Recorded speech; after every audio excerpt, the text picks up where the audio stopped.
What's up everyone? John Rettinger from TechnoBuffalo here with the full review of the Android phone a lot of you have been waiting for. This is the Motorola Droid Pro. Let's go ahead and dig in and see if your wait's gonna be rewarded.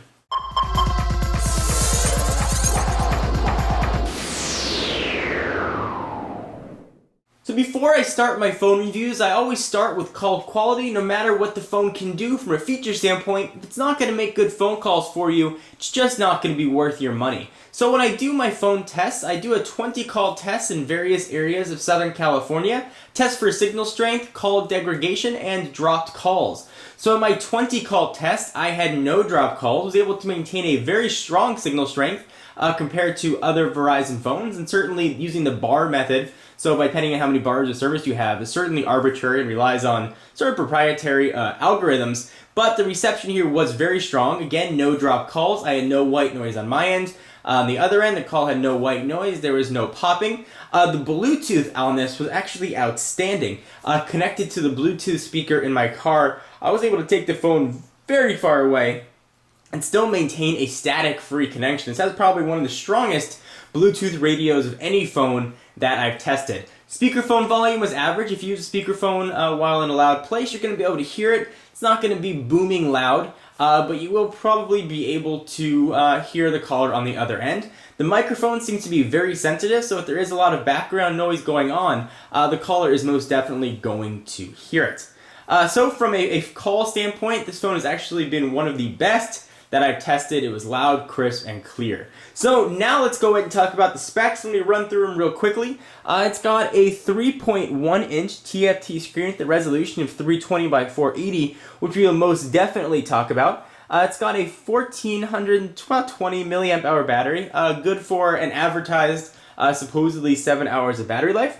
On the back of the phone, it has a 5-megapixel camera with autofocus and actually dual LED flash. From a design standpoint, sort of has that Motorola hump we've seen on a few other devices, most notably the Droid X. It is running Android 2.2 with Moto Blur sitting on top of it. It's the less obtrusive version of Moto Blur. It's actually the version that I prefer most. It doesn't have those sort of color arrays at the bottom. And in some versions of Moto Blur, you don't have the 4 capacitive Android buttons. You're missing the search, but that is of course present here as well. It's being powered by a TI OMAP processor, clocking in at 1 gigahertz, and it's got 512 megabytes of RAM.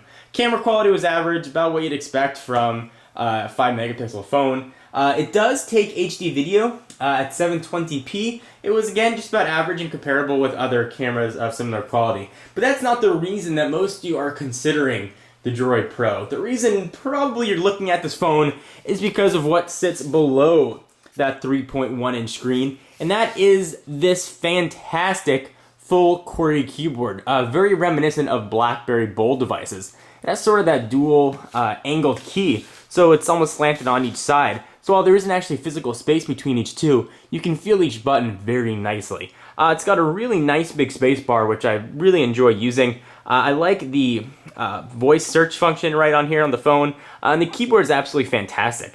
You can use on-screen keyboards if you choose to, but I don't know why you would with the keyboard this good. This is really the form factor a lot of people have been waiting for, and I found it to be just quite nice and easy to use. And as you're typing, you get the autocorrect at the bottom, as opposed to maybe showing up at the top where you may have seen it before. It's a lot easier for your eyes as you're looking down at the keyboard to type, and you've got the correction showing you right up at top. So keyboard-wise, this is definitely one of the better phones out there. If you need a full QWERTY physical keyboard, I know a lot of you do, this is really one of your best choices. It's got that familiar BlackBerry form factor. A lot of these slide-out Android phones that we've seen have a slide mechanism that comes out from the side, revealing the screen. So one of the sacrifices that you do make for that full QWERTY keyboard is in screen real estate. 3.1-inch screen is very, very, very small. But unfortunately, there's not much that Motorola and Verizon can do about the screen size. Because you have over a 3-inch screen and a full keyboard below it, the phone is going to be a bit on the larger side. If I bring in a 4.3-inch phone here, like the Evo 4G, you'll notice that there's really not that much difference lengthwise. So you can't have a phone any bigger, and you can't really ask for a bigger screen because the phone's not going to fit in your pocket. The resolution on the screen, 320 by 480, really was disappointing. Looking at websites and looking at pictures, the text wasn't as clear as I would have liked it to have been, and the screen did appear a bit washed out.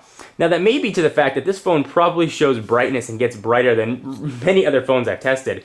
I've got the brightness here right now turned down almost all the way down. Actually, I'll show you how far down it is, and the phone is still extremely bright. Kicking the brightness up all the way is almost going to be blinding. You can see how far down it is right there. Alright, let's go ahead and take a look at a website as I was mentioning here. Go ahead and launch it. We should have TechnoBuffalo here queuing and loading. And you will see Flash content actually loading here as well, which is quite nice. This does have Android 2.2 on it, so you will have full Flash 10.1 support. And it works very well. It's smooth.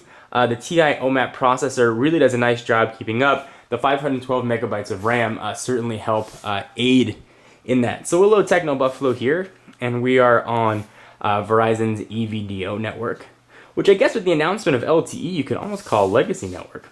So here it is loading. The Flash content takes a bit longer to load. You can turn the Flash content off if you like, if you don't want to view it and save your battery life. But you can see it here working.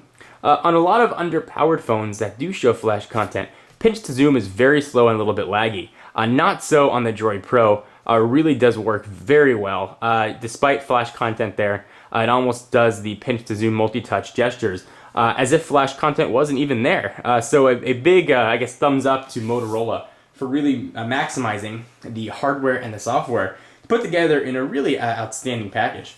Battery life on the phone has not been outstanding. They claim 7 hours-ish of battery life. I'm a pretty heavy phone user, so I'm using email, I'm watching an occasional YouTube video, a lot of web browsing, and texting.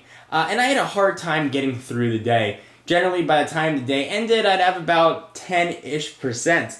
Now, other people who have used this phone, I've got a few friends who use the Droid Pro, have to charge their phone almost twice a day. In fact, Motorola and Verizon offer larger capacity batteries because that may be a known problem. So if you are a heavy user, you may want to either explore a bigger battery option, or you're going to have to very diligently manage your battery life. Overall, and sort of put this package together, really is the phone that a lot of business professionals were looking for. People love the BlackBerry-esque form factor of the QWERTY keyboard below touchscreen, or below a screen rather, and the Droid Pro is really the only phone that offers that, and it does it in a very nice package. Even though the phone and the screen is a little bit smaller than I would have liked, it's really the biggest, again, that Motorola can do. I would have liked a higher resolution screen on it. I think it would have made the text pop a little bit more, but it definitely is forgivable. So on a 1 to 5 scale, this is the form factor you're looking for. This phone is going to get a very solid 4.5, losing out on that half because of the low resolution screen and the knock on battery life. If this is the form factor for you, you can pick up this phone and be very confident that you're getting a very modern, really capable Android phone. There's a lot of phones out there to choose from, and this one really does a nice job of rising to the surface above the rest of the Android phones. So I'd love to hear what you guys think about the Droid Pro. Is it the phone for you? Not for you? Do you like the form factor? You want a bigger screen? You can give up the QWERTY keyboard. You know, a lot of options here. Anyway, guys, I'm John Rettinger from TechnoBuffalo. For exclusive content, check me out at Twitter, twitter.com/John4Lakers. For all your exclusive tech content, be sure to check out the website, technobuffalo.com, and I'll see you in the next video. Bye-bye.